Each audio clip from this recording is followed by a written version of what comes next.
Esse é o quarto vídeo sobre uma ferramenta escrita em Excel que pode ajudar editores e editores de revistas científicas a acompanharem a tramitação dos artigos submetidos na revista.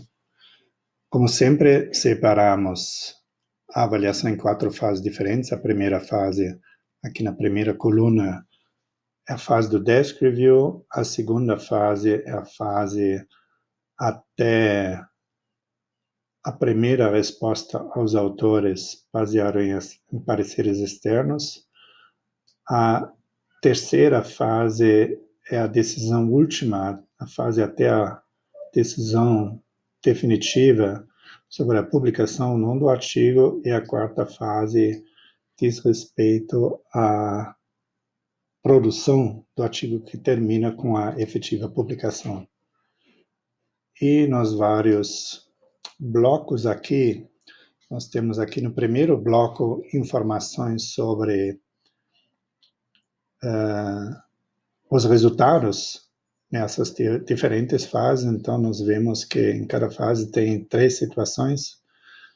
Primeiro é a aprovação do artigo para passar para a próxima fase, nesse caso aqui, a decisão para que o artigo seja encaminhado ao parecerista, depois a rejeição e depois a sinalização dos artigos que ainda se encontram tramitando nessa fase. Então, aqui nós vemos que, como sempre, os artigos são agrupados por período de submissão. Então, aqui nós temos todos os artigos submetidos no primeiro trimestre de 2018, que foram 7.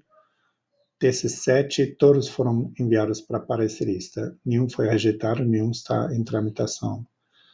Dos 9 artigos submetidos no segundo trimestre, 8 foram enviados para parecerista, 1 foi rejeitado e nenhum está em tramitação. E assim vai. No último trimestre, nós temos 4 que foram enviados para parecerista, 12 que foram rejeitados e nenhum se encontra tramitando nesse momento, nessa fase. Em relação à segunda fase de avaliação, quer dizer, a avaliação quando o artigo é enviado pela primeira vez ao parecerista, nós vemos que dos 7 artigos encaminhados aqui para a segunda fase, 6 foram avaliados como necessitando de uma reformulação, e 1 foi rejeitado. Quer dizer, os pareceristas concluíram que o artigo não deveria continuar tramitando na revista.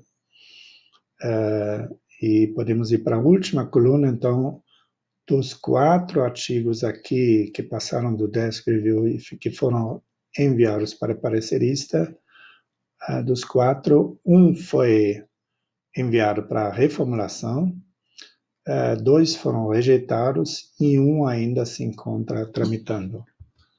Então, desse 1 artigo, já podemos pular para a próxima, desse 1 artigo encaminhado para uma outra rodada de avaliação, esse ainda se encontra pendente de uma decisão final, quer dizer, ele ainda está tramitando nessa terceira fase. Olhando para a primeira coluna aqui, podemos dizer que dos 6 artigos que foram aprovados na primeira avaliação do parecerista, todos os 6 foram também já aprovados para publicação na segunda ou terceira avaliação, quer dizer, a decisão final do comitê editorial foi pela publicação desses 6 artigos. E, finalmente, temos aqui a fase da publicação. Então, os 6 artigos que foram aprovados para publicação, todos os 6 já foram publicados. A mesma coisa em relação aos 6 artigos do segundo trimestre, dos 4 artigos do terceiro trimestre, etc, etc. Somente um artigo aprovado, submetido no terceiro trimestre de 2019 e aprovado em todas as fases anteriores, não foi publicado ainda, e um artigo submetido no primeiro semestre de 2020 ainda não está publicado.